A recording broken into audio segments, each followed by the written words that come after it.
PHIQ Media.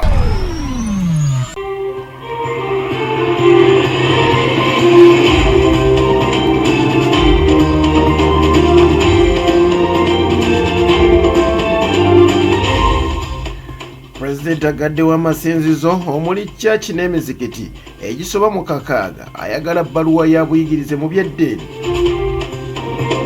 Omubaka Alan Sewanyana wamu ne Segirinya Muhammad balabiseeko mu kooti naye baakudda nga 29 omwezi guno okulaba babaweebwa bail.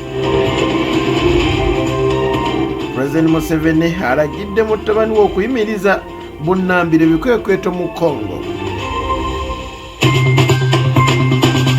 Omubaka Aida Nantaba yandigibwa mu Parliament. Ekiri ku muliraane Congo emundu yeseka.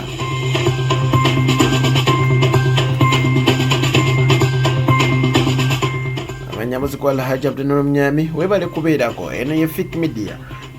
Webale kusubscribinga, okusharinga wamu n'okukomentinga ku videos zaffe ez'enjawulo.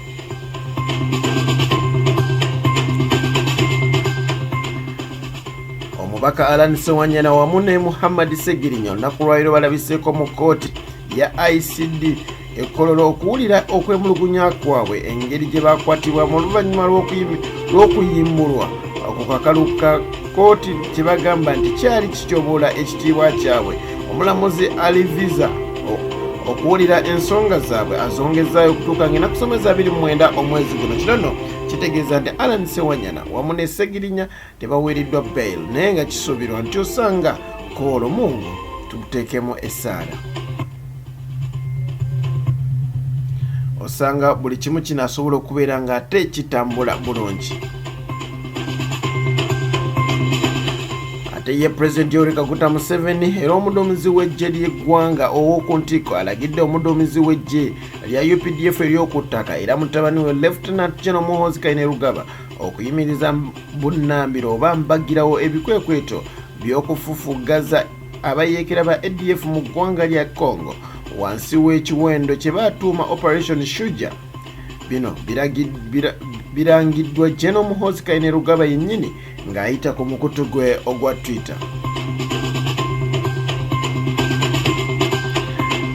Yombaka Aida Nantaba ebyo ebirayika tebinnaggwa. Kooti ejulirwamu eragidde kooti enkulu emukono okuddamu okuwulira omusango ogwatwalibwayo kansala w'eggombolola y'e Nazigo mu Kayunga District Rita Nabadda ng'alumiriza Aida Nantaba okugulirira abalonzi. Kooti enkulu emukono yali yagoba omusango guno ng'egamba nti ekyamazima Nabadda yalimu okuleeta emikono gy'abalonzi 5 egyetaagisa okulopa omusango, wabula abalamuzi ba kooti ejulirwamu bategeezezza nti emikono gy'abalonzi Nabadda gye yali ayina gyali gimala.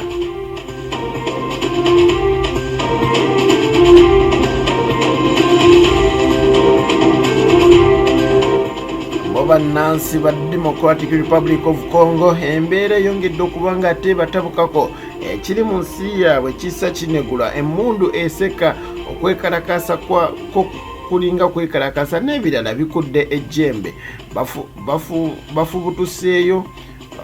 Wowuliriza bino ng'ekyamazima bangi beesoze eggwanga Uganda nga bakozesa ensalo y'ebunagana kyokka abalala basazeewo okutuula ku nsalo wakati emanyiddwa nga No Man's Land. Abayekera ba M23 n'abasirikale ba Congo buli lukya banyenyiitiza olutawo luno. Kigambibwa nti bongedde okuba nga beekalakasa bannansi b'eggwanga lya Congo baagala amagye g'amawanga amalala gave mu nsi yaabwe osanga banaafuna eddembe. Agamu ku magye agali omwo mwe mulinirya eggwanga lyattu Uganda.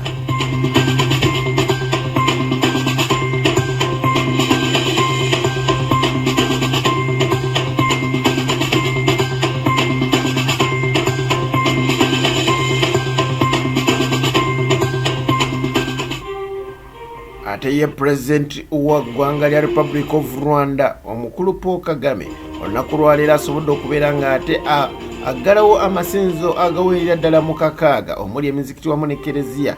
Ono n'akisinziddeko oluvannyuma lw'okubeera ng'akizudde nti bangi bakozesa amasinzizo gano okubeera ng'ate bakoleramu ensimbi ezitamanya alina ono n'avuddeyo n'abeera ng'agamba nti kyetaagisa nnyo okubeera nga buli mukulembeze wa ddiini ayina ebbaluwa y'obuyigirize, era bw'anaaba tagirabeeko ey'obuyigirize mu ddiini oba gye bayita theology agenda kubeera ng'ate amusiba busibiri. Ono no avuddeyo n'abeera ng'agamba nti bizinesi zisusse mu kubeera nga ziri mu makereziya wamu n'emiziki, naye okusingira ddala mu makereziya kiri kyamaanyi nnyo nnyo ddala. Avuddeyo n'abeera ng'agamba nti amawanga mangi gamba nga Kenya wamu n'ensi endala zaavaayo ku nsonga eno, era kimanyiddwa bulungi nnyo nnyo ddala nti ekyamazima mu Kenya tekyali munabyabufuzi agendayo kubanga ate anoonyezaayo bbululu. Mu Rwanda olina kusoma okukulembera omuzikiti oba ekereziya. Wano mu Uganda bwe kinajja ndoza pasita Bujingo gwe baatiikidde wadde bagamba yabadde sintuufu, naye ffe twalayo bamutikidde. Mukama akunkomere muzibala haja binunya bishafiklwanga nkwagaliza ebyo byonjagaliza.